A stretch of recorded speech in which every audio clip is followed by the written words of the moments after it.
ನಮಸ್ಕಾರ, ನೀವು ನೋಡುತ್ತಿರುವುದು ರಾಯಚೂರು ನ್ಯೂಸ್ 007 ಗೆ ಸ್ವಾಗತ. ಬಾಗಲವಾಡದಲ್ಲಿ ನರೇಗಾ ಕೂಲಿಕಾರರಿಗೆ ಕೇವಲ 200 ರೂಪಾಯಿ ಪಾವತಿ, ಅಧಿಕಾರಿಗಳ ವಿರುದ್ಧ ಕೂಲಿಕಾರರ ಆಕ್ರೋಶ.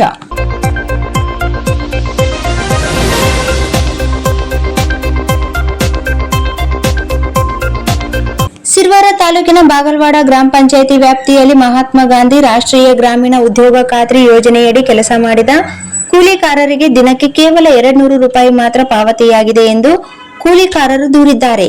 2026-27ನೇ ಸಾಲಿಗೆ ಕರ್ನಾಟಕ ಸರ್ಕಾರ ನರೇಗಾ ಯೋಜನೆಯಡಿ ದಿನಗೂಲಿಯನ್ನು 370 ರೂಪಾಯಿ ಎಂದು ನಿಗದಿಪಡಿಸಿದೆ. ಆದರೆ ಬಾಗಲವಾಡದಲ್ಲಿ ಕಳೆದ ವಾರ ಕೆಲಸ ಮಾಡಿದ ಹಲವು ಕೂಲಿಕಾರರ ಬ್ಯಾಂಕ್ ಖಾತೆಗೆ ಕೇವಲ 200 ರೂಪಾಯಿ ಜಮೆಯಾಗಿದೆ.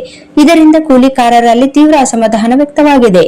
ಕೂಲಿಕಾರರ ಅಳಲು ಒಂದು ದಿನ ಪೂರ್ತಿ ಬಿಸಿಲಲ್ಲಿ ಕಲ್ಲು ಮಣ್ಣು ಕೆಲಸ ಮಾಡಿದ್ರೆ 200 ರೂಪಾಯಿ ಕೊಡ್ತಾರೆ. ಈಗಿನ ದುಬಾರಿ ಕಾಲದಲ್ಲಿ 200 ರೂಪಾಯಿನಲ್ಲಿ ಒಂದು ಹೊತ್ತು ಊಟ ಕೂಡ ಆಗಲ್ಲ.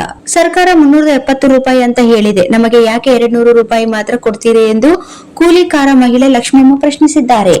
ಅಧಿಕಾರಿಗಳ ಸ್ಪಷ್ಟನೆ ಕೇಳಿದ ಗ್ರಾಮಸ್ಥರು ಈ ಬಗ್ಗೆ ಗ್ರಾಮ ಪಂಚಾಯಿತಿ ಪಿಡಿಒ ಹಾಗೂ ತಾಲೂಕ್ ಪಂಚಾಯಿತಿ ಇಇಒ ಅವರನ್ನು ಸಂಪರ್ಕಿಸಲು ಗ್ರಾಮಸ್ಥರು ಯತ್ನಿಸಿದರೂ ಸೂಕ್ತ ಉತ್ತರ ಸಿಕ್ಕಿಲ್ಲ. ಕೆಲಸದ ಅಳತೆ ಕಮ್ಮಿಯಾಗಿದೆ ಎಂದು ಕೆಲ ಸಿಬ್ಬಂದಿ ಹೇಳುತ್ತಿದ್ದಾರೆ. ಆದರೆ ಅಳತೆ ಮಾಡುವಾಗ ಕೂಲಿಕಾರರಿಗೆ ಮಾಹಿತಿ ನೀಡಿಲ್ಲ ಎಂದು ಕೂಲಿಕಾರರು ಆರೋಪಿಸಿದ್ದಾರೆ. ಗ್ರಾಮಸ್ಥರ ಆಗ್ರಹ: ಕೂಲಿಕಾರರಿಗೆ ಸರ್ಕಾರ ನಿಗದಿಪಡಿಸಿದ ಪೂರ್ಣ 370 ರೂಪಾಯಿ ಕೂಲಿ ಕೊಡಬೇಕು, ಬಿಡುಗಡೆ ಮಾಡಬೇಕು. 200 ರೂಪಾಯಿ ಮಾತ್ರ ಪಾವತಿಯಾಗಲು ಕಾರಣ ಏನು ಎಂದು ತನಿಖೆ ನಡೆಸಬೇಕು. ಕೆಲಸದ ಅಳತೆ ಮಾಡುವಾಗ ಕೂಲಿಕಾರರ ಸಮ್ಮುಖದಲ್ಲಿ ಪಾರದರ್ಶಕವಾಗಿ ಮಾಡಬೇಕು. ತಪ್ಪಿತಸ್ಥ ಅಧಿಕಾರಿಗಳ ವಿರುದ್ಧ ಕ್ರಮ ಕೈಗೊಳ್ಳಬೇಕು. ಈ ಬಗ್ಗೆ ಜಿಲ್ಲಾ ಪಂಚಾಯಿತಿ ಸಿಇಒ ಹಾಗೂ ಜಿಲ್ಲಾಧಿಕಾರಿಗಳಿಗೆ ಮನವಿ ಸಲ್ಲಿಸಲು ಗ್ರಾಮಸ್ಥರು ನಿರ್ಧರಿಸಿದ್ದಾರೆ. ಸರ್ಕಾರ ಕೂಡಲೇ ಮಧ್ಯಪ್ರವೇಶಿಸಿ ಕೂಲಿಕಾರರಿಗೆ ನ್ಯಾಯ ಒದಗಿಸಬೇಕು ಎಂದು ಒತ್ತಾಯಿಸಿದ್ದಾರೆ.